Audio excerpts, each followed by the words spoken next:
Hello again, and welcome to another Slam Dunklers Podcast. Once again, this is Joe Shea here with John Blevins, and we have some interesting topics to talk about, some viewer questions, some personal insight, and we're going to tackle the topic of modern. We're going to start off with a question about memory jar. Person Eric Fry gets a major shout out for this. Posted on the page. It was a rather interesting question. If you have memory jar, which I'll read it off. It's an artifact from Urza's Legacy. Costs 5 to cast. You can tap and sack. Each player exiles all the cards from their hand face down, and then draws the new 7. At the beginning of the next end step, each player discards their hand and returns the cards that were exiled back into their hand. So it effectively just draws you 7, and then at the end you dump it and get your old hand back. What happens if you have 2 of them? If you have a memory jar, you activate it, get a new 7, then activate another memory jar, get a new 7. What cards do you get back at the end? That's interesting. I have no idea. Yeah, well, what happens is it creates when you sacrifice memory jar, it creates a delayed trigger. It says the beginning of the next end step. It relates to the Jace Architect of Thought Plus ability. It creates that delayed trigger. So then what happens is, at the next end step, you have 2 triggers that you control. You can put them up on the stack either way. So depending on the way you order them, you can actually get your original hand back, or the hand you would have gotten off the first memory jar back. It's something you control, and it's something you'll probably only see in crazy EDH games. But knowing how the stack works and delayed triggers work is kind of cool. Yeah, that's true. And also that card is you'll never be able to play 2 of them because it's restricted in Vintage. That's right. Yeah, I mean you can make copies play of it, sack it. You can do that. You can bring it back with Shroom the Hegemon or other things. It's really going to be something that comes up primarily in EDH. Yeah. The art is also awesome. I suggest you take a look at it. It's really cool. I remember that card. I used to play that card in a casual Vintage format thing that we did at my old store. That was fun. Yeah, all right. I should have done this at the beginning of the show.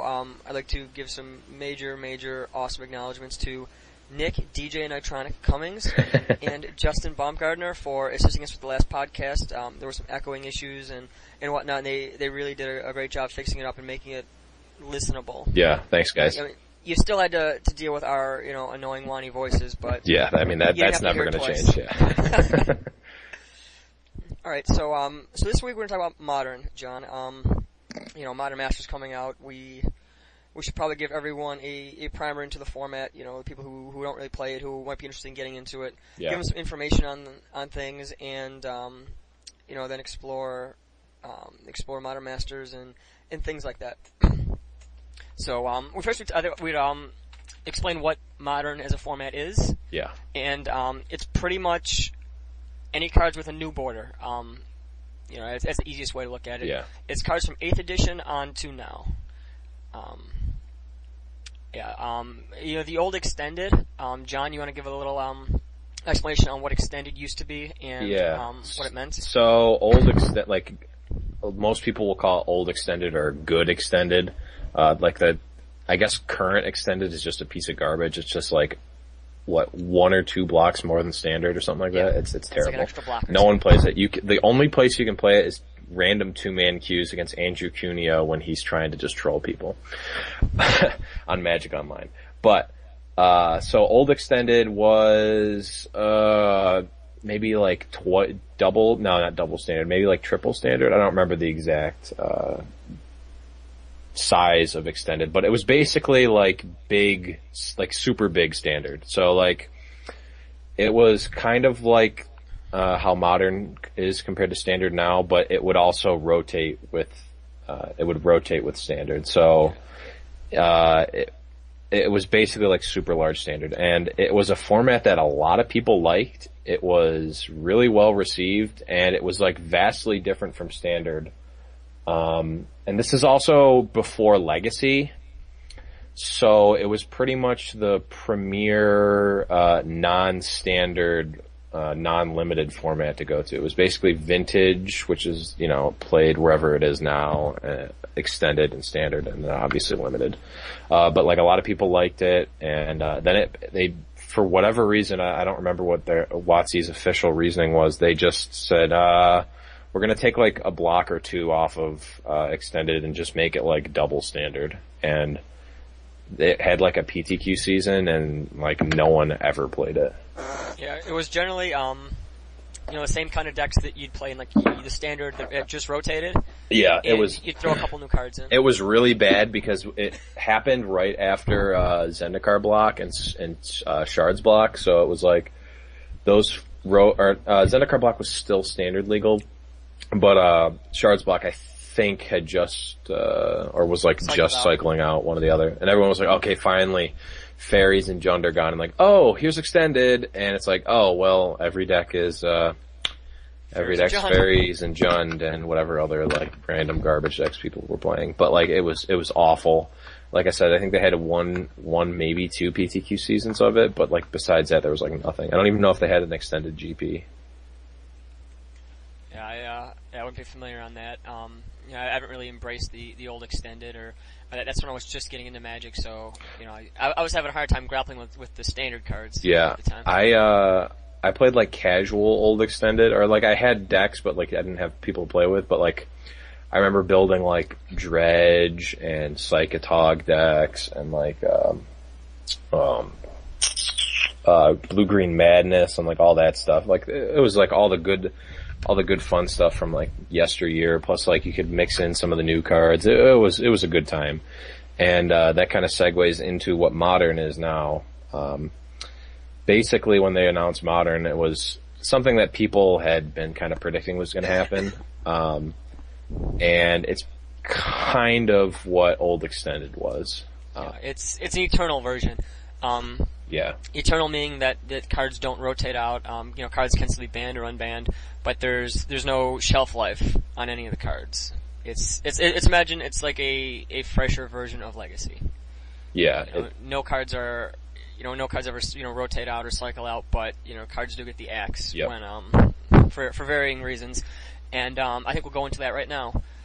Just looking at the Modern ban list, I think we'll tackle a couple guys and explain their role in Modern and what exactly would happen if they were in Modern. Yeah.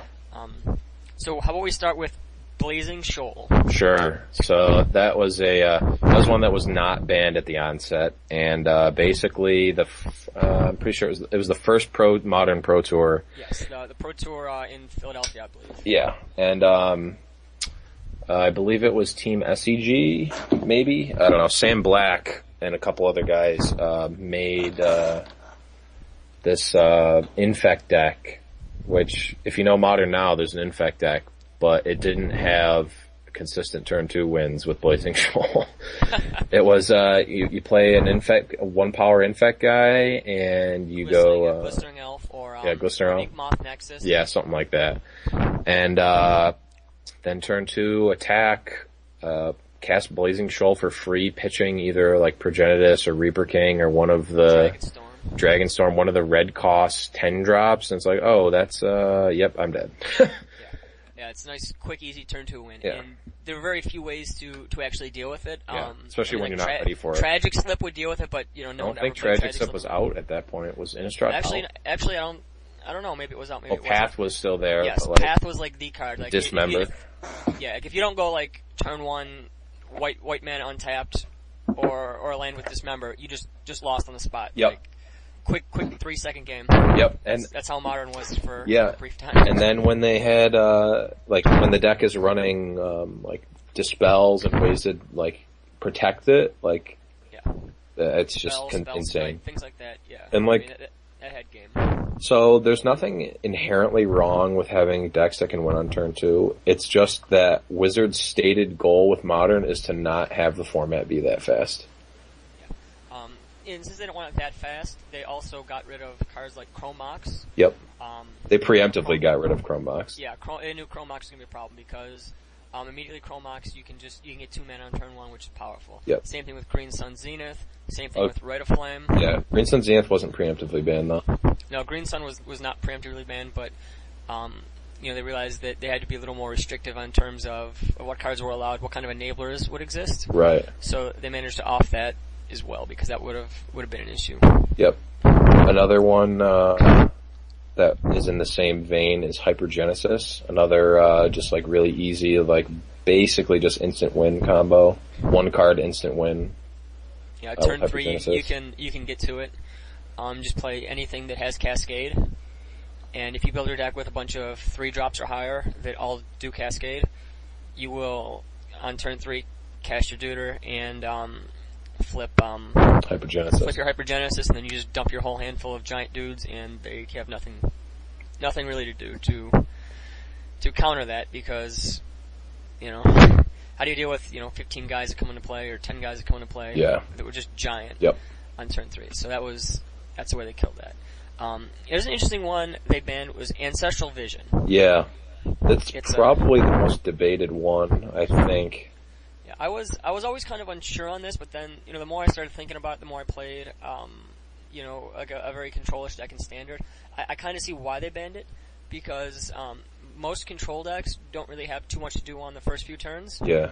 So if you can just go turn 1 Ancestral Vision, you can just sit, back on your remands and mana leaks on turn 2 and 3 and 4, and then after they've, depleted 3 or 4 cards of their hand and you countered a couple, you just refill for 1 mana. Yep. It's definitely a powerful card. But I also think it's probably one of the closest to coming back or getting unbanned. I think. Yeah, I could see it.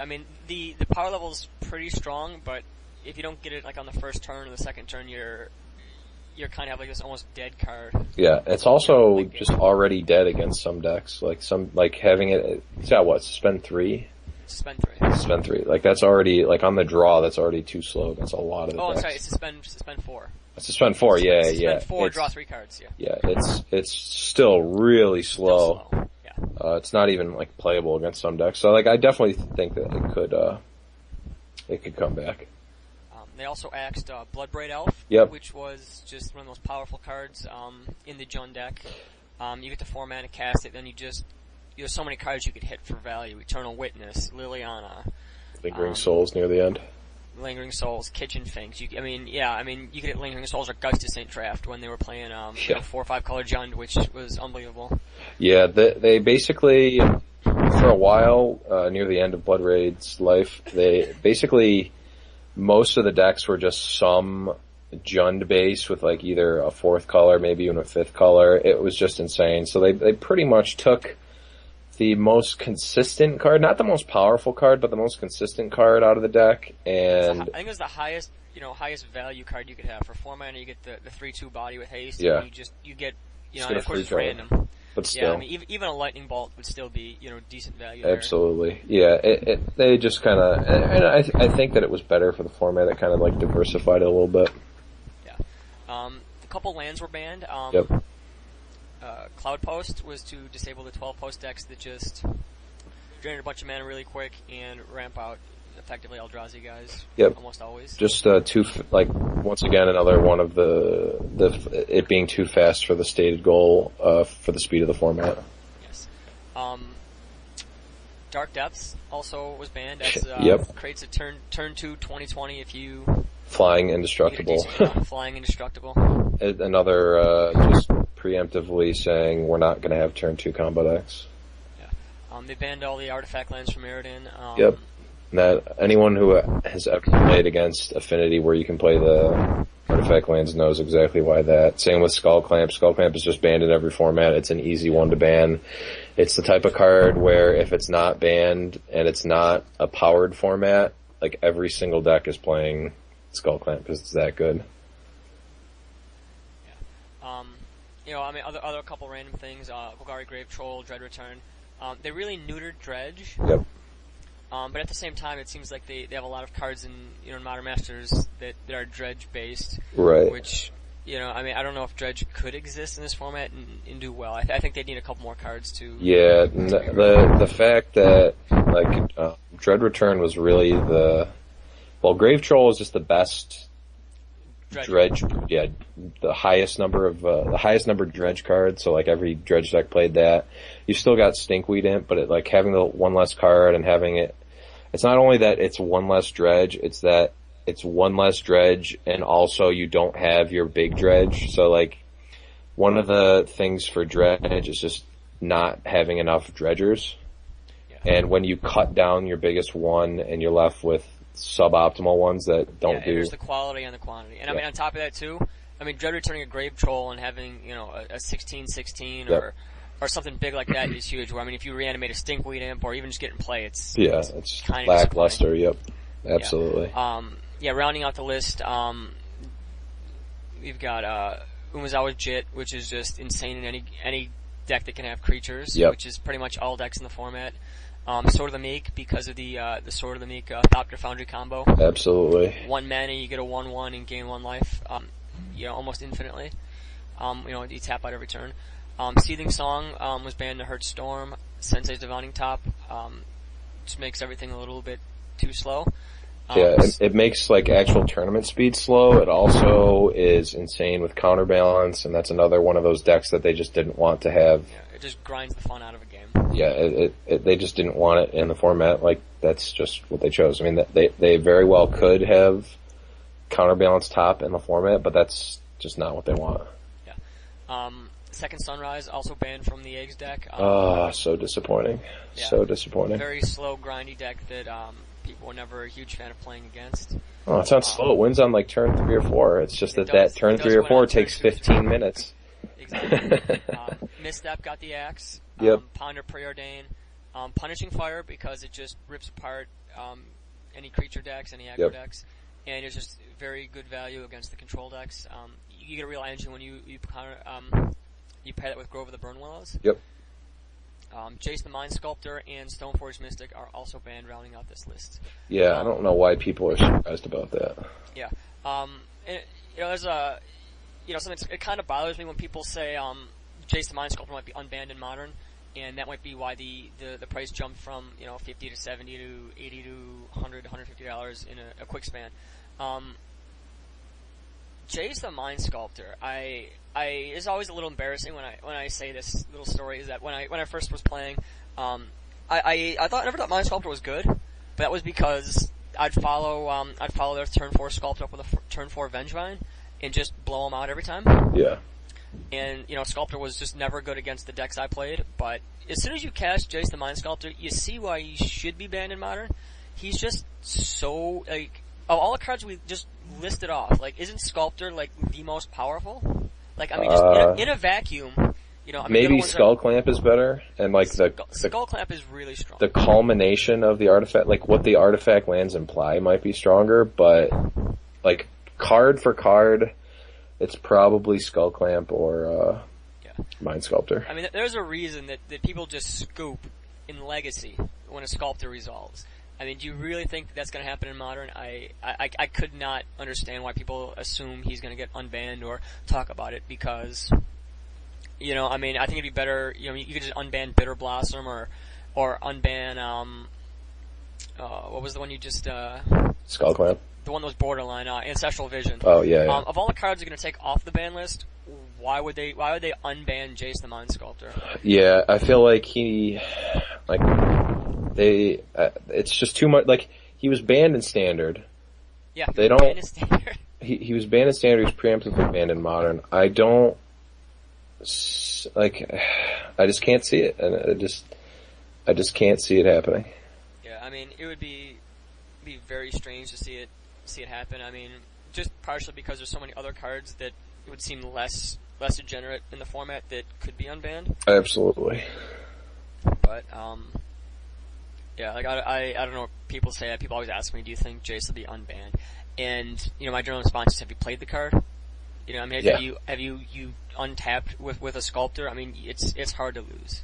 Yeah, I mean, the people that say, "Oh yeah, I played it," and think it should be unbanned are probably +2ing more than they should, which is almost like there are a few times when you don't just windmill slam Brainstorm every turn. Yeah, Brainstorm is such a powerful effect that just getting it every turn. I mean, it's if you look at it this way, where you play in a format with fetch lands and shuffle effects. Yeah. You can Jace, draw 3, add 3 new cards, and put two bad cards back like lands, crack a fetch, and then you don't have to deal with those 2 bad cards you just shuffled away. It's literally like the closest version of an Ancestral Recall you can have. Yeah, every turn. Or put together. like every turn. For free. Yeah, I mean, yeah, and all you're doing is, paying no mana and, just, the shuffle effect like a fetch land. It's not gonna happen every turn, but just being able to dig, that many cards deep every turn and then just recycle all those bad cards in your hand is just so powerful. Yeah, and like, not to go too far into the Mind Sculptor, because when it was standard legal, pretty much every single article and every writer was talking about Cawblade and Jace the Mind Sculptor, so not to go too far into that, but like, it not only warps the metagame of the game that's going on, so like, when you play with Jace the Mind Sculptor, your opponent has to immediately change their plan. And you're warping your plan around him, and your opponent has to play around him and change their plan based on him. But also it warps the format as a whole, because there are creatures that can't be played because of Jace. Yeah, that's why Phyrexian Obliterator just was awful. Obliterator was awful. The card's so inherently powerful, it saw very little play, because that and you go turn 4 Obliterator, yeah, I mean Dismember hurt it, but going turn 4 Obliterator, have them go Jace bounce it, they're so far ahead with a Planeswalker in play, and then, they can just deal with it. Yep. And that was always a huge issue for most creatures, is that they could just get bounced by Jace without having an effect. Yep. And, yeah, I mean, he really warps standard. I mean, and he warps formats to the point where Jace Belleron saw a lot of play. And it was just, when Cawblade was around, it wasn't, what deck are you gonna play? It's, how are you gonna make your Cawblade be good enough to beat the Mirror, which will be playing, 8 of 9 rounds. Yep. And that's how a format just gets degenerate. When there's no room for making new decks. And it was just sculptor, because he was that powerful, and the deck had all the pieces. Yeah, to kind of put a little close on the Mind Sculptor, not to rant on him. The first GP I ever went to, which was GP Dallas, the top 8 of GP Dallas had 32 copies of Jace the Mind Sculptor and 32 copies of Preordained. Oh, not Stoneforge, Preordained. Not Stoneforge. Yeah. Okay. And for those who can't do math, that's 4 in every single deck in the top 8. So that's the kind of card it is. So don't be surprised when you don't get to play with your Jaces in Modern. Yeah, I'm also pretty sure that in the top 16, I believe there were, for some reason, I think there were, it was 16. all but one. Yeah, and the PV, one person was PV. PV playing Boros. Yeah, the one guy who wasn't playing Jace was a Hall of Famer. Look at top 16. Yeah. So that just says how powerful that deck was. Yeah. So yeah, and that's generally kind of what Modern is. There's a couple decks that are pretty popular out there. Tron decks play Urza lands, Mine Tower power plants. They generally ramp up to big Eldrazi's and Karn Liberated. Yep. Going a turn 3 Karn, if the mana's right, is pretty powerful. Pretty good. There's also a Kiki Jiki pod variant. You ideally use Birthing Pod to get value creatures up to a Restoration Angel or a Deceiver Exarch and a Kiki Jiki Mirror Breaker in play, and combo out just making a million dudes and swing for that much. Yep. That's what other decks are out there, John? So, like we alluded to earlier, there's the Infect deck, which is not as degenerate as the first one, but it's still got your basic package of 1 and 2 drop Infect creatures, and it's got basically every 4 power pumping pump spell: Groundswell, Might of Old Kroza, Vines of Vastwood. It's got Simic Charms, Rancors, Mutagenic Growth, the likes, and it's usually either blue-green or bug, and the mana is really good. It's got Noble Hierarch, which is a really good addition to it, because it not only ramps your mana and adds mana, but it also adds that ever-crucial Exalted to your creatures. So just like, Exalted is already really good at +1/+1, but when it effectively gives your guy +2/+2 because of Infect, it's just insane, and especially when it's all gravy anyway, it's real good. It also gives the added bonus of being able to just attack for regular damage, which is rare, but it does still happen. I've had it happen a couple times where I played the deck for a little bit, where you just have Noble Hierarch and you're just like, well, I'm all pump spells, Noble Hierarch, let's get there. Or like 2 Rancors you can get there, that's the sort of thing. I'm taking a look at some of the lists There's here. an American red, white, blue, Yeah. kind of like mid-rangey, Gusty St. Trav, Snapcaster, Lightning Helix Burn kind of deck. There's also mono blue and red green variants of the Tron deck. Fairies exists. They're kind of nerfed. Same thing with Merfolk. Same thing with Elves. There's a lot of tribal out there that just doesn't have all the pieces, doesn't have enough to go over the top. Right. Yeah. There's also your standard burn deck, either mono red or black white red, but essentially mono red, just count to 20 sort of classic burn deck. Let's see what else we have here. Scape Shift deck. It's kind of like it's kind of like a combo deck, but also somewhat of a control deck. It's got your Remans, Is It Charms, Farseeks. It pretty much just ramps up into, I haven't played the deck, I don't know the number of lands. I think you need 7 lands. You cast a Scape Shift with 7 lands, get Valakuts and Mountains, and then just do like 20 plus to the face. Yeah. There's Storm variants, which, were weakened by the Seething Song banning.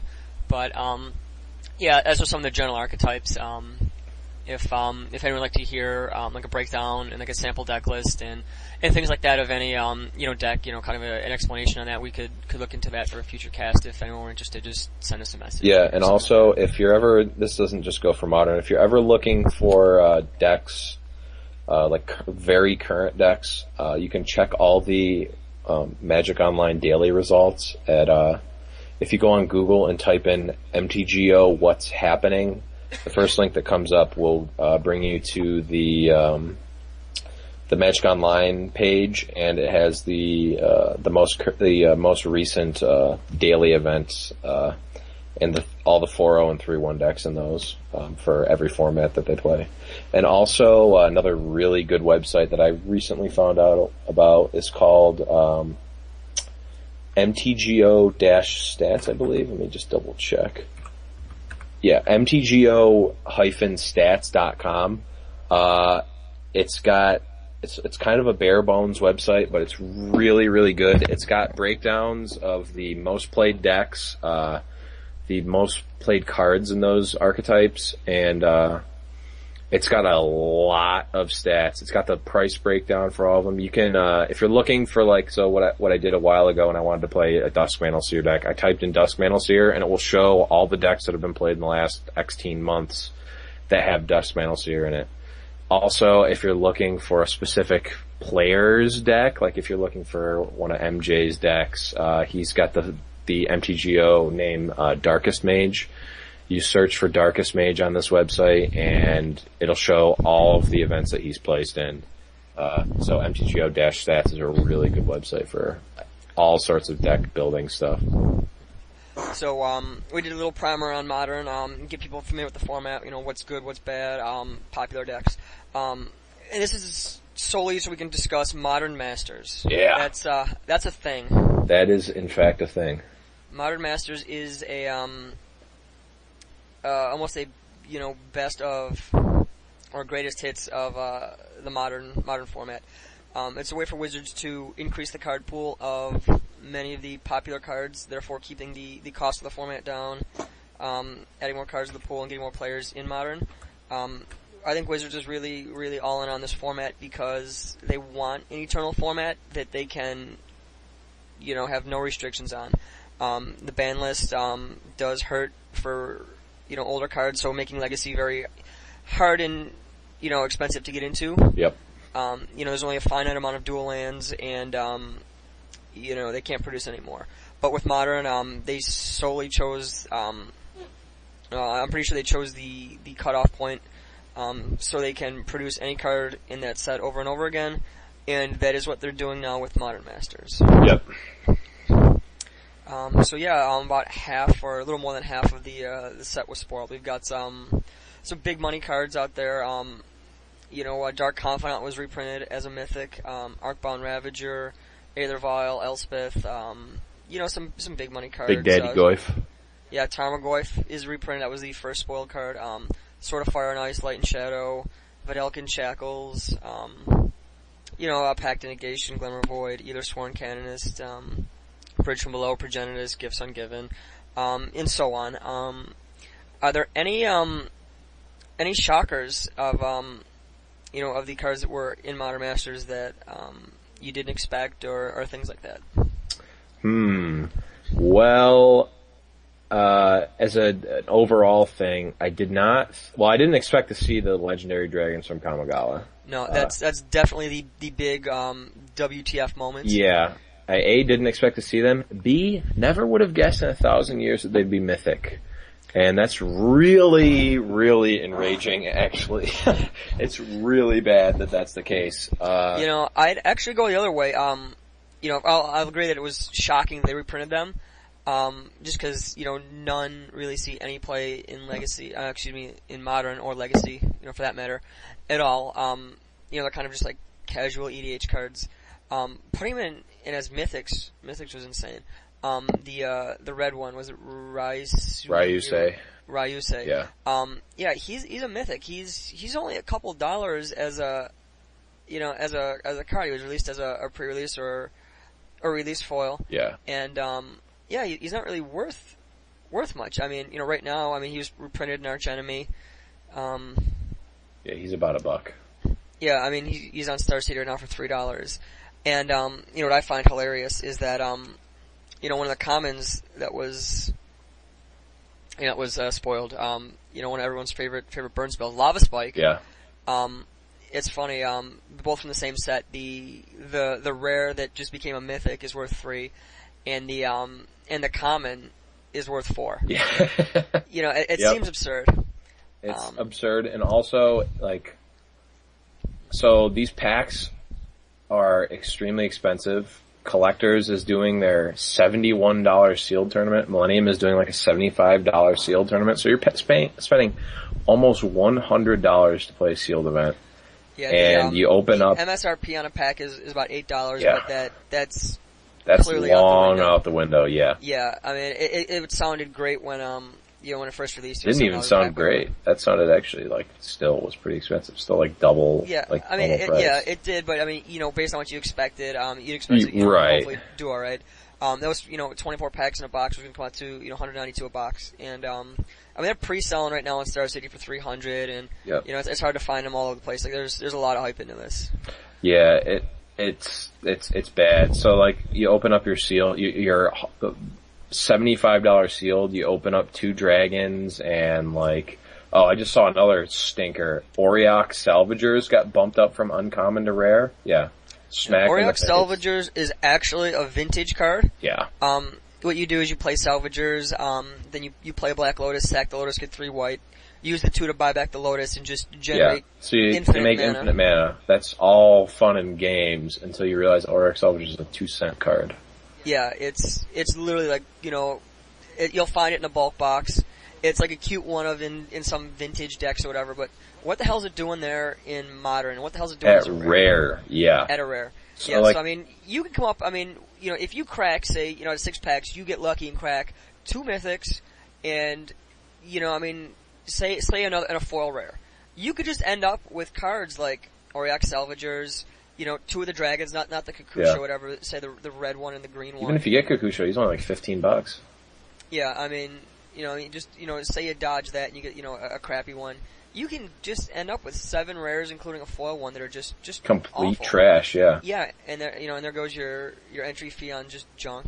Scion of Una. Yeah. That's a rare. And don't get me wrong. It should be a rare, but not in a compilation, best of set like a Chronicles kind of thing. Yeah. Where you just get killed. It seems like with the extra cost that's had been added to the packs, the huge amount of hype and so forth, that it's kind of hard. People are going to be getting priced out of this really quickly. And in terms of, making money, I think that set's really, unfortunately, just kind of became a real dud in terms of financial perspectives. When I started seeing that these sealed events are close to $100, it's no, there's no way. You can't, you can't do it. Excuse me. Especially when a lot of the stores I've seen, and Magic Online too, which is, oh god, the Magic Online is the absolute worst. The pack prices are insane, so the tournament entries up, but the prizes are not insane. So you'll pay your, so the collector's tournament, for example, $71 entry, that he's got that at $11 a pack, which is already inflated, and then $5 entry. So like, why even play the tournament? Like, yeah, I mean, it's really hard to almost justify it, because, I mean, at that point, for $71, I could just say, screw it, I'll go buy Goyf. Yeah. I mean, I don't think Goyfs will be done to $70. No, they won't, but like the same type of thing. Yeah, I mean, you can grab, for $70, grab a Confidant and like 2 either Sworn Canonists, or, a couple Elspeths and something else like that, and, For $71, buy your goddamn mana base with the fetch lands while they're at all-time lows. Don't spend your money. Don't spend your $71 at random garbage sealed tournaments. Like, just don't. I mean, it just seems like, it'd be an awesome thing to do, to draft Modern Masters, because it's kind of sweet. Maybe 10 years from now, it'd be awesome. Like, I drafted Modern Masters, and I did Seal Modern Masters, and I cracked this card, and, my Goyf was huge, and I picked up that, and like a Kusho, and just stomped, or something like that. But, I mean, if you're doing it for the experience, or you're doing it to play in a tournament, that's fine. But, like, if you're doing it expecting to make money off these packs, it's long gone. Unless you if you buy a box and then just throw it in your closet, forget you had it for 5 years or whatever. Yeah, I mean, that'd be a way to do it. Like, I mean, there's so many rares that just aren't good, and then, on top of that, like money rares that you could crack, like Blood Moon or Ravager or things like that. Right. As soon as you crack those, like, the market for Ravagers isn't hot, or, how about Elspeth? Like, Elspeth doesn't really see that much play. Like, I know the cards are expensive, but when you add to the card pool, it's gonna take a huge hit. Mm-hmm. I'm not, the financial guru of, Magic cards and whatnot. I don't write articles on it or anything. But, I think I got a pretty good grasp on, trading and prices and things like that. And, it seems really strange that, the prices of these cards hasn't tanked already. I've been listening, to some people talking, and like, talk with some people about it. Like, I think that the prices will tank, but I think that eventually they'll level off and might even go up, depending on how big Modern ends up happening. So, like, it's kind of been alluded to that Star City is going to start doing a Modern Open. Yes. If they do that, then the prices on everything is going to skyrocket. But, like, still the, like, Jugins and Yoseis and Auriok Salvagers, all that garbage is not going to. It'll be the Goyfs and the big things that are already expensive. Goyf, Confidant are gonna stay the same or jump. The Swords, Fire, Nice, Light, and Shadow, they're gonna do well. But, like, cards like, Vidalcan Shackles, it's a mythic now. So, I mean, Shackles is a mythic? Shackles is a mythic. It's $15 to $20 right now, and, it's a powerful card. It's probably he's playing EDH and whatnot, but there's not many people who play, a Merfolk deck, or, a heavy, mono bluish kind of deck. Yeah. Right now. So, like, there's really no demand now, and adding more to the pool isn't gonna help. Right. And Shackles is usually like a 1 or 2 of in a deck anyway. Cards that, might actually see, jump, Glimmer Void, Ravagers, things like that. I mean, especially cards, like Blink Moth, Nexus, or Ravager that just got new art. So people are going to want the new art, and then people are going to want the old art. So, there's going to be a demand just, even just for the artistic side of it. Yeah. I also am really upset that, oh no, actually, never mind, it couldn't be in Modern Masters. I was upset Mox Opal's not it, but it can't actually be in it, so I'm not upset. Actually, speaking of that, Wizards changed, at a couple little rule changes where, legendary things don't both get destroyed if you play them, and, if I have a legendary creature out or a planeswalker, and I play another one, I have the choice of deciding which one gets destroyed. One stays and one goes. And as a result, Mox Opal shot up about $15 to $20 practically overnight. Yep. Effectively, I mean, it became a huge upside because, previously if you had 2 Opals in hand, you'd play one and your other one would just literally be dead. If you cast, you get such a huge negative out of it that it's like a mulligan. Yep. And that was kind of awful. But now, what effectively what happens is if you have Metalcraft, and it turns any opal that you have in hand or ones you draw into a, effective tribal spirit guide. You get 1 mana of any color, just for any other one. Yeah, you lose your old one, but you can, cash that one in your hand for an extra mana. Yep, it's just all value. Yeah, it's not necessarily that huge of a deal, but it is a pretty big upside, from where it was before the rule change. It definitely is a pretty big deal, actually. Like, I played that deck for quite a while, and there are a number of hands that you just, like, they're insane if your second Mox Opal is just anything else, and being able to turn it into a Lotus Petal and, equip your Cranial Plating a turn earlier and hit for 6 or whatever is, like, really good for a deck that's already, top tier, like, very playable deck. Okay, yeah, I wasn't really familiar with, how powerful it is, so if it's actually legit, I could see Opal really staying at $40, maybe even going, creeping up to 50. Yeah. Yeah, so that's rather interesting. I was unaware of it. Like, Mox Opal is already insane in the deck, and just making it strictly better, it puts it over the top.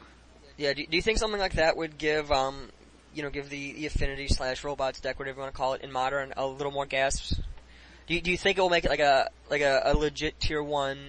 It'll pop up on deck lists, on top 8 deck lists. I mean, it already does. It's just like it still has inherent flaws where if you build a deck and you want to beat Affinity, you're beating Affinity. Yeah. Now that's not to say that you can win the tournament, but if you build your sideboard and build your main deck to a point where you want to beat Affinity, you're beating it. The same with Burn and all those, like, very linear strategies. Yes. You can craft a deck to beat those Ancient decks. Grudge, Kataki. Yeah, exactly. Shatterstorm, Shattering Spree. Yeah. Like, you can beat Affinity. It's not unbeatable. Pithing Needle on Cranial Plating. I mean, that's good, but, like, a lot of cards that people think are good against Affinity aren't that good. But that's besides the point, because it makes the deck better, but it doesn't change the deck fundamentally in any way. So, like, it might give percentage points in some matchups. Maybe just overall it might give percentage points, but it doesn't make the deck able to attack in different angles and, like, change its strategy at all. So that's generally kind of a little introduction to Modern Masters and whatnot. We didn't delve into everything. We talked about some overarching topics and the new Modern Masters set. So if anyone does want to hear about anything specific in Modern, or again, other formats like Legacy or things like that, like an archetype you want us to break down or discuss, let us know. We haven't really gotten into decks or deck lists very much, and we might try to explore it in a future show, see how it goes. Yeah, I mean, anything you want, we'll whore ourselves out and do it. We are here for the Buffalo Magic community. Absolutely. And more importantly, we are here to hear ourselves talk. Absolutely, I love it. I listen to every podcast about 4 or 5 times throughout the week. Can't get enough of myself. No. Blevins dude's really solid. We are like 2 great personalities on the awesomest podcast ever that has 30 fans. I don't know. I mean, we're the best podcast that has Sean Kemp as a mascot. That's a good point. I'd gone to Dark Forest this weekend for Magic. I was actually going to a bonfire afterwards. Right in Wheatfield, whatever. Wait, of the Damned? Yes, a bonfire of the Damned. I actually made that joke to someone else. Forgot about it now. I feel like a real dick. That's what I'm More here so than for. normal. That's what I'm here for. But I had gone to the forest, and I got like 4 or 5 comments about the podcast, and it seemed like people liked it, so that was kind of awesome. Yeah, I've been getting a lot of positive feedback. I've even been getting people who don't do Magic, basically, that have been asking me about it, and if you non-Magic people like the podcast or like want us to, I mean, we're not going to veer completely off of Magic because we're a Magic podcast, but if there's like, I mean, we can devote a segment or two to some, I don't know, real stuff, I guess, maybe. I don't know. Yeah. We're open to suggestions for sure. Yeah, anything philosophical or political or ethical, moral, I don't know. Yeah, definitely. Dumb stuff like that. We can definitely offend someone. Absolutely. And that's really what we're looking for, trying to aim to offend people. Yeah, are we shifting segments here? Yeah, we can shift All right, segments. so for those of you who have been good enough to listen to the first half, that was our specifically Magic gameplay strategy segment. We're going to try to, we got a suggestion from a big fan of the show, big guy, big co-commentator, Big Jim Reed. He sent us, Big Jim. Gotta love, shout outs to Big Jim Reed. Gotta love him. Great guy. We'll give him 2 shout outs. Jim, thanks for the comments, thanks for the thoughts. Keep them coming, buddy. Yeah. We appreciate it. Oh, actually, yeah, Jim Reed's working for GameCore. For the GameCore website, and I actually wrote an article for there. I think he put it up. Yeah, Maelstrom of Pulse of Magic. Yeah, the Pulse of Magic, whatever. Pulse of Magic and Maelstrom. Yeah, it's dumbass nickname, whatever. Stupid pun. Great, gotta love it. I tried. But yeah, big shout outs to Jim Reed. Jim can't even read, but that's why he's listening. That's why we don't do the text version of the podcast, because we know Jim can't read it. Much love to Jim Reed, but yeah, suggested that we kind of break it down, because we also got another suggestion from another big fan of the show, big guy, gotta love him. My own father, even though he's not really my father, Mad Dog Madonia. Hopefully going to have a Mad Dog Madonia minute segment on the show, at some point. But he said, he doesn't like the long podcasts. He can't deal it. He's got a life. Unlike us, he actually has things to do, which is weird. Well, what we do is we've been doing kind of an hour long. We've been experimenting with that for a while. We tried a half hour and then we extended to an hour. We pretty much just go until we run out of stuff to say, and then we end it. Yeah, it's kind of hard to... There's no real... Yeah, if you kind of cookie cutter it based on we're going to talk this length... it just starts to be shitty. Yeah, either you're trying to, force things, or you're trying to cut things short, you're not explaining what you want. So, we just kind of flow, and, I don't really keep track of the time. So, Yeah. So, like I was getting to, this is going to... We did our actual Magic segment. Now we're going to kind of get into the... I want to call it the Dunkler segment, I guess. I don't know. We did the Magic, now we're doing the Dunkling. Yeah. Yeah, in the last podcast we had talked about the David Adams tournament and fostering community and making the Buffalo Magic group better, making Buffalo better as a Magic place, things like that. So it sounds all corny and altruistic and in BS and shit like that.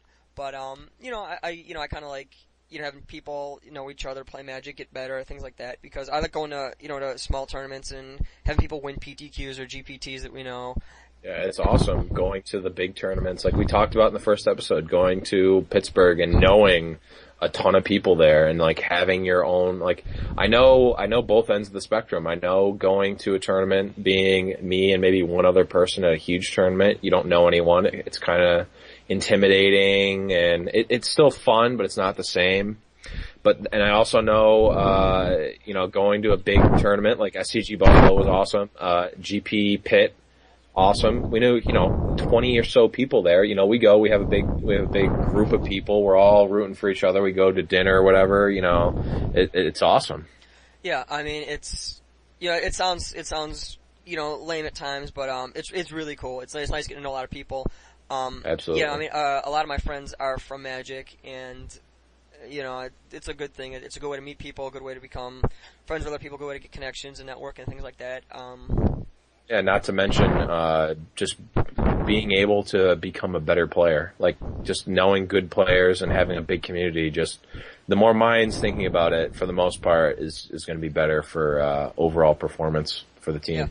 Yeah. So, I'd like to, there's some talk on the David Adams page after the tournament and things like that about the community. So, I want to take a more active role in the community. And it's at a point right now where I can, try to contribute a little more and things like that. So, I've actually looked into starting a, I don't know if this is, one of the things that bothers you, John, but it kind of pisses me off, is that we've got 10 to 12 different Facebook groups about magic stuff. So I would love to just have to consolidate just it down one group. So I worked on making a magic group. I call it the Greater Buffalo Area Magic the Gathering Players.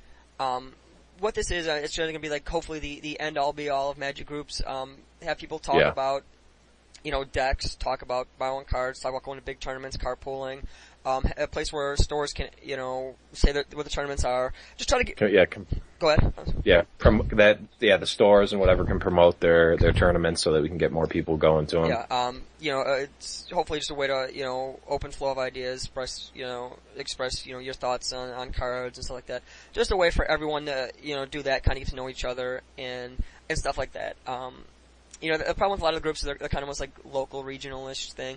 I want something that, kind of deals with, the Buffalo area, which includes Erie, PA, the South Towns, Rochester, Syracuse, Canada. The people in Canada. I mean, Canada's, 20 minutes away. So I'd like to try to get a lot of people in there. It's good to have, more connections, and it couldn't hurt. Maybe some, Canadian guys want to go to a Grand Prix for the weekend or something, and it might help fill your car with a couple guys. It's good to meet people, things like that. So, I made the group. It was funny because I made the group, and it was a major shout out to John Madoni. I was halfway through making it, and it already said he requested to join. He was right on top of it. It was awesome. Mad Dog Madoni. Yeah, I'm giving some major credit to him. Madoni is the man. Absolutely. So, I know right now I can see, I'm going through my Facebook link. There's a Buffalo area thing, the Blevins page. There's a South Towns one. I'm not part of any Rochester ones. There's the Western New York Serious group. There's a couple other, random casual ones, things like that. So I'd like to make it my goal for the next couple weeks to try to get everyone to, tell their friends to get into it. And it sounds kind of crappy, but I almost want everyone to just leave the other groups, for the most part, and just get into one group. It'll make it easier for everyone, and hopefully eliminate all the confusion so that people don't have to post 4 or 5 times to hit a tournament, and then it'll clear up your Facebook feed, and you don't get 9 right requests. Yeah, being in the groups and seeing 3 posts that are all the same in 3 different groups is really annoying. I am the admin of 2 of the groups, and I made them for 2 different reasons, and they've both kind of just died out for various reasons. So, if you're specifically in the Blevins page or the WNY MTG Serious group, I'll post a link to the Greater Buffalo Area Magic Players group, and at that point, just join that one. And after maybe a week or so, I'm just going to delete the other groups, so that we can get that consolidated down. And also, I want to add that this group is not for profit. We're not looking to make money. We're not really looking to advertise. Well, we're not looking to advertise personally. We're looking to let the stores promote their stuff. Free of charge. Free of charge. No $2 fees. No, you don't need to send us play sets of commons. None of that garbage. You don't need it's going to be the only group that's actively supported and by the Slam Dunklers. Yes. And by extension, our legion of fans. Yes, absolutely. Yes. I think it's something that, if it happens, we get people funnel over to this group, kind of keep an eye on it, make sure, people are using it productively. It'd be a very good tool to network and maybe organize playtesting sessions, things like that, to make everyone, make people better. And don't get me wrong, it's beneficial to me, personally, to have everyone in the area suck. Because if everyone's awful, I can, stomp F&M, stomp drafts, stomp all the local events. Yeah. And, right. I don't really play in bigger tournaments. I either go to either judge or trade. It's in my best interest for everyone to be awful. And, I'd rather that not be the case. I like going to tournaments that people do well. I like, playing good competitive Magic. Yep. I like the aspects of it that, we're trying to promote here. You know, I mean, you know, I could be in it for myself, and you know, you could probably be in it for yourself too. But like, you know, it's really all about just, you know, having everyone. And again, it all sounds so like kumbaya-ish and whatnot. But like, you know, this is, you know, we all play the same game. We're all part of a community, and you know, from my experience, the Buffalo, well, the Magic community in general is very, very open and welcoming, accepting. It's very good and beneficial. You know, I probably got 100, 200 friends. You know, and, you know, hundreds more acquaintances. Just well, aren't you special? Yeah, I know. Yeah, just from Magic, you know, and then I can add those to my 2 friends I've met outside of Magic. Yeah. And, yeah, there's my Facebook page. But yeah, I mean, you know, I think it's a good way to, you know, communicate and things like that, and hopefully it helps the stores out to getting word out about all their tournaments. You know, I'd like to see, you know, all the stores get, you know, higher GPT attendance so they can, you know, come up with these great deals like they're doing with the gas cards or flights or things like that, you know, cause, you know, it benefits everyone. Absolutely. So, yeah, you got any thoughts on anything there, John? I know kind of like I've been talking a lot for some reason. I don't know why. No, I mean, I think you covered a lot in that aspect. Like you said, this is just for benefit. We're not trying to make a profit like some of the other groups. We're not trying to exclude people. We want everyone in the group. If we have everyone in a centralized location, not in the like 30 different groups, you know, we might actually be able to get some real. We might be able to get some more Buffalo guys on the PT. Yeah, I mean, you know, ideally we have more guys doing well at Grand Prix, doing well at, you know, PTQs, things like that. It's, you know, it's a great thing. Yeah, that'd be great. So that's kind of what we're working for. Let's build the community up and, you know, let's make everyone feel welcome. You know, that's a yeah, good thing. absolutely.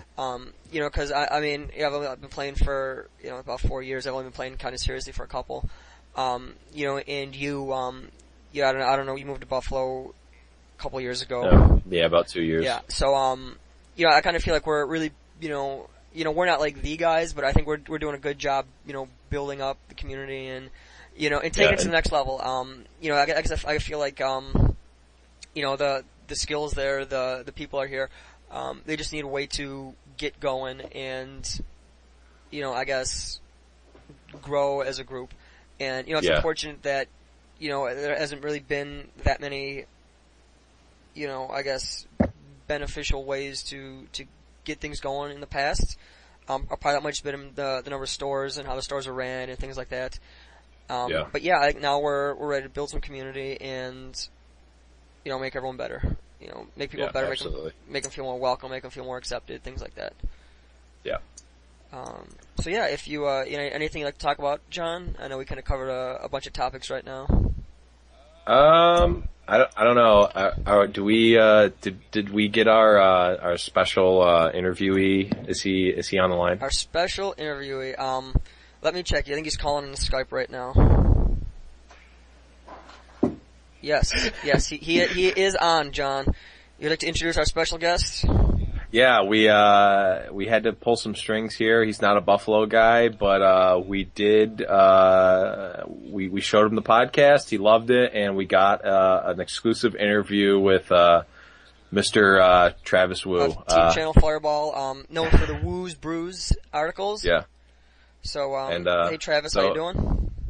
Hey Joe, how's it going, man? Shout out to everyone listening to Slam Dunklers. Shout out to you, Joe. Shout out to John. Shout out to shirtlessness. Shout out to deodorant. Oh wait, not shout out to deodorant. You don't need it. Don't wear it. Don't need it. Absolutely don't wear it. Thank you very much, Travis. Yeah, I have to disagree with your rant on deodorant. And the previous, you know, cast we had talked about encouraging personal hygiene and keeping everyone, you know, fresh and... Joe, I gotta stop you there. You see, I'm in perfect physical shape. I don't smell that bad, or at least I don't smell myself. I might have a stench, but that's okay, because I look really good, and I'm sure everyone that watches the Slam Dunklers also looks as good as me, and is also in the same shape as me, therefore does not need to wear deodorant, okay? Alright, I'll take your word on it. I mean, you know, I don't wear deodorant, and John doesn't wear deodorant. And you don't, but, No, I definitely don't. Yeah, I mean, you can't, right? So, that was our special guest, Travis Wu. Yeah, shout out to everybody who listens. Shout out to everyone who liked it. If you liked the Travis Wu interview, I might be back on again. Just let the Slam Dunklers know. I'll be on as much as you want. Okay, bye, Joe. Bye, John. Bye, Travis. I'm still here. Travis is gone. Oh, I thought you guys were both leaving at the same time to go grab a quick dinner. No, we're gonna go shoot some hoops. All right, sounds good. So yeah, on that note, you want to wrap it up, or you want to touch something else, or things like that before we? I promised Kyle that I would touch on the grumper. So this is the arbitrary touching of the grumper. I also said I would talk about boobies. So yeah, boobies are nice. And I think those are the only two promises I really made. So yeah. All right. So yeah. We had kind of planned on the modern, primer podcast, whatever. For next week we don't really have a topic in mind yet. We might talk about M14 spoilers or something like that. Standard or limited. Standard or limited. Yeah. So in general, if there's anything anyone wants to hear, let us know. I know I've said it like 4 or 5 times. I like getting feedback from the community. It's very important for us to get feedback because we're pretty much just going to keep talking out of our asses if you don't let us know. And a lot of you guys have given us good feedback. Yes. So yeah, I mean, rules questions are great. Gameplay situations, advice for decks, advice for like matchups, things like that. We can look into that or talk about a specific deck list or tweaking things. How to add trading posts to a deck and keep it awesome. You just add it, and you also add Elixir of Immortality, and make sure you're running 61. That's really all you got to do, and then you're in really good shape. Yeah. So yeah, on that note, I can't really think of anything else that's too pressing. I know there's a Grand Prix in Providence, team sealed. Oh yeah, it's gonna be fun. Team Dark Forest represent. It's Kai Burnett, John Blevins, and Ryan O'Donnell. I will be there trading all weekend. If anyone would like to hear about my dumb trade stories, rants, see how I did, whatever, let me know. Yeah, I don't really have any plans going into it. I got to, up my knowledge on prices again and make sure I know what cards I'm targeting, what cards I'm looking to dump, things like that. So yeah, if you have any questions on the trading or financial aspects, I'm no guru, but I'm doing all right. I think. You got to do snack to power, man. Snack to power. Snack to power is pretty rough, but I could consider working on something like that. I might, I might actually try doing that. Get like a foil rest in peace for like a moon pie. I'm sure you could. I will. And when you make that, once you get out of snack, I think you're golden. Yeah. What I will do, I will do snack to power starting at the Grand Prix, John. That's an interesting little topic we got there. So what I'm good. We've got a running story. We have a running story. So what I will do is I will document everything with pictures, and I know people do pack to power. A quick explanation is that pack to power is when you take a pack of Magic cards, generally open it up. It's usually the most current set. You take you keep all the cards, keep the wrapper as like a memento. You open it up? I thought you just traded the unopened Some people pack. actually do trade the unopened pack. That seems easier. Yeah, a lot of times it's easier. This actually started when John Medina, he's a Magic writer. He came up with this idea and he did that. He in one weekend took a pack of Rise of the Eldrazi, we cracked a Bear Umbra, as the rare, and traded up to like a Mox Sapphire or something like that. So now there's a bunch of copycats, people doing things like that.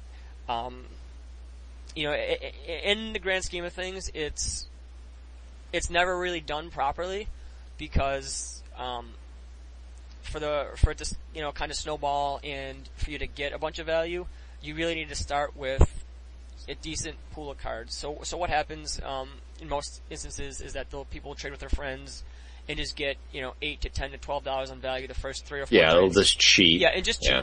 And Yeah, it's kind of. Or you get the assholes that are like, "Oh, I'm doing Pack to Power, so I'll take anything as long as it's worth more." I'm like, "Yeah, go." No, I'm not trading with you. Go away. Actually, that's incorrect, John. What you need to do is people who do Pack to Power are generally fucking morons. I apologize for the language if anyone's listening there. They're just awful. The people who do it, they're really rude. They generally come, "Oh, I'm doing Pack to Power." It's pretty much asking for a donation in Magic cards. And what I do as soon as anyone asks me that is I get them for as much as I can every single time. Yep. Try to set them back like 2 or 3 steps. I mean, and it's really, really the most fun thing to do is just get someone because they're kind of just effectively asking for a handout. And I'm not going to get into like the ethics of trading and sharking people and things like that. We can talk about that in another show if anyone wants to. But if you're gonna go around asking for a handout, it's generally kind of skeezy of you. And I kind of look down on it. I think if people want to do Pack to Power, that's something you could do to test your trading abilities and things like that.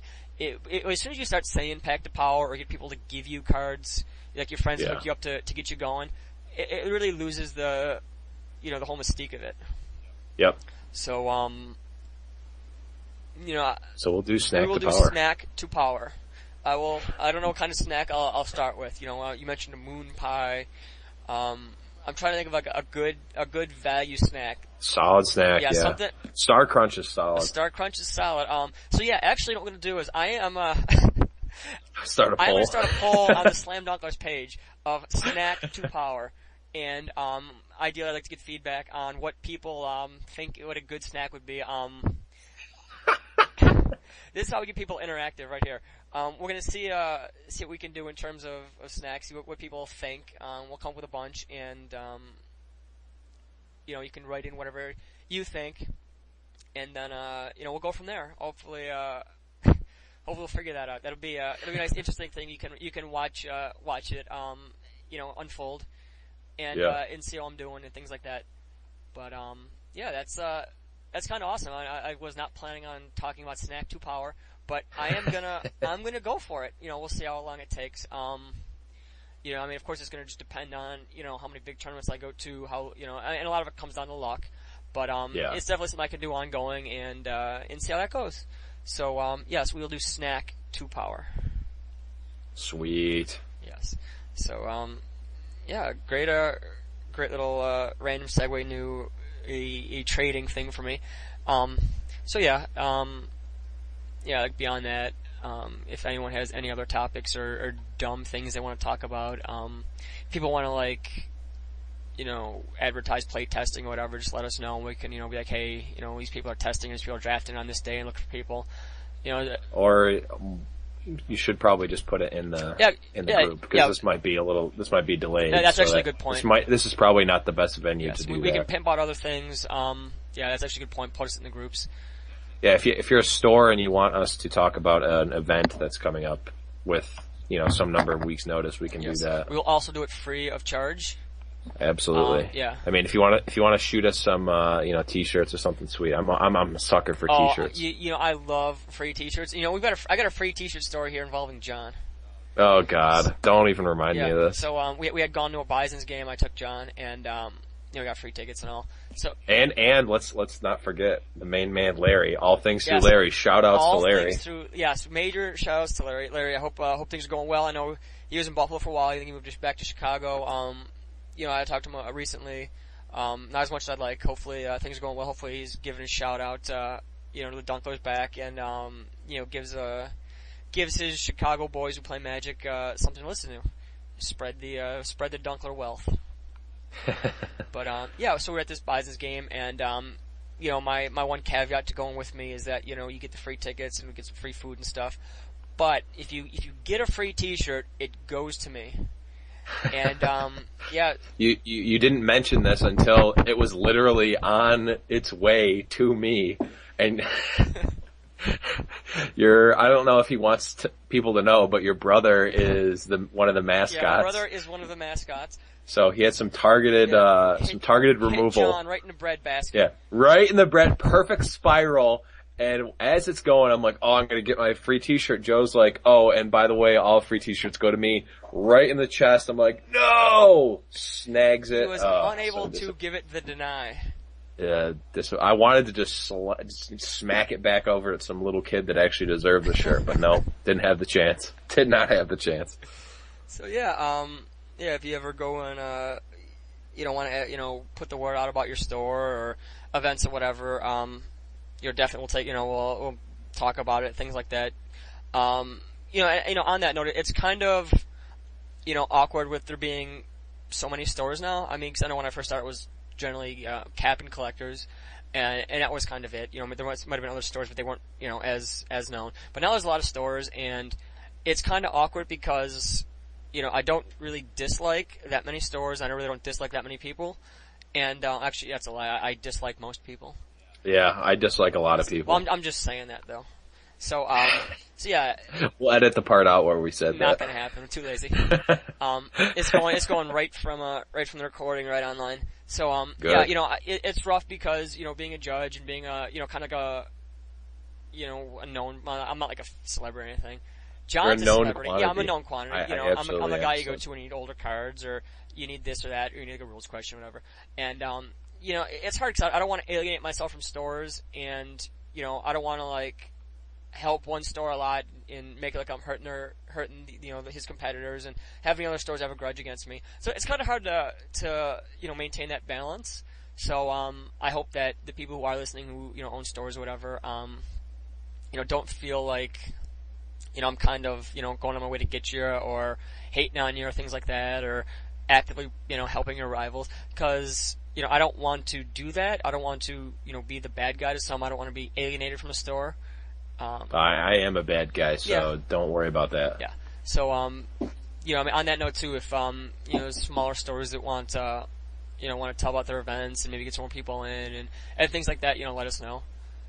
So tell all your friends and tell your store owners. And, if you had, a store for F&M that, mention your friends or other people there's a podcast. It's, so you could say it's cool and lie if you want.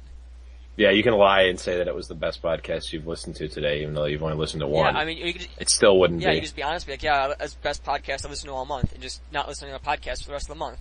It is, started June, so I mean, you can really be honest there. Yeah, it's that's true. It's deceptive, but it's still honest. It's still probably honest. I don't even know if this is the only podcast I listen to all month. I don't know if it would be the best one. Yeah. It still might not be. Take that.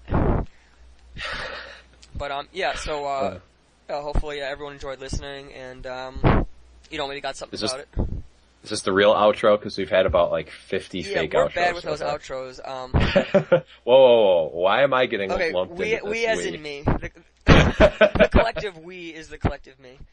Sure. Yeah. So as a wrap up, as modern for you, remember to give us topics for the next podcast.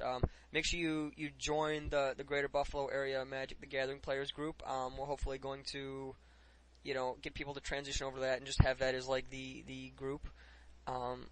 Look shortly for the, as soon as this is up, I'll post the little poll about the what snack should I use for the Snack to Power campaign. And, I think that'll pretty much be it. John, you have anything else to say? I think we're good. Okay, yeah, make sure you check John's Twitch stream out. He has it linked on his Facebook. I believe it's... Yeah, I haven't streamed in a while, but yeah. Yeah, so you check out the stream, check out the Dunklers. If there's anything we can do, let us know. If there's anything you'd like to contribute, that'd be great. Maybe we'll look towards getting someone to join us, for a segment or something, in the near future. I know we're kind of clamoring for that, getting people on. So yeah, it'd be interesting. So, hopefully you guys enjoyed it, and, John, I'll let you have the final words this time, because I've been talking way too much. I got nothing, so, see you guys later. Right, bye guys.